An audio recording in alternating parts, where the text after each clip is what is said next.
Welcome to Tech in 2 Minutes. Today we'll be showing you how to do the maintenance on your inLab MCXL. On a weekly basis, you're going to have to change the water in the water tank. It's located below the chamber door.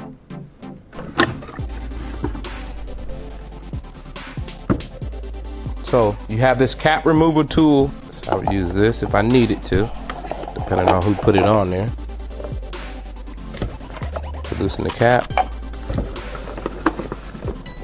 Take the cap off. Then you can move the drain plug. And you're going to clean out the inside of the tank. And at this point, if needed, you can replace the filters. That's an old dirty filter. That's what a new one would look like.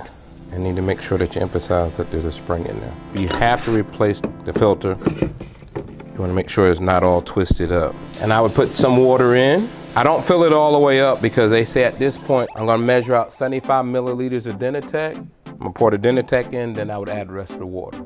I like to let the water overflow. That way when you put the cap back on, it should spill. And then I would take some paper towels here, dry it off, and then put it back in the unit. On a monthly basis, you clean the filters and replace them depending on your uses, as I just showed you.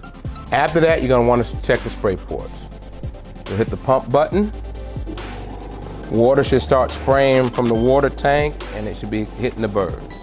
So if no water sprays out the spray port, first of all, you want to verify that you got the tank seated properly.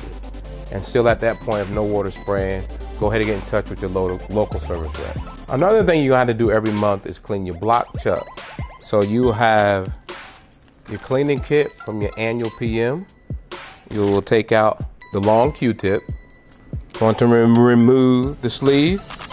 And you just take the long Q-tip and clean down inside your manual block chuck. Then you're going to switch over and use this cone-shaped Q-tip to clean out the spindle motor. So we remove the burr. Take this. Just clean the inside where the burr goes into the spindle motor. That's it. Along with your weekly and monthly maintenance, you're going to need to call your local dealer to schedule annual maintenance. Thank you for watching.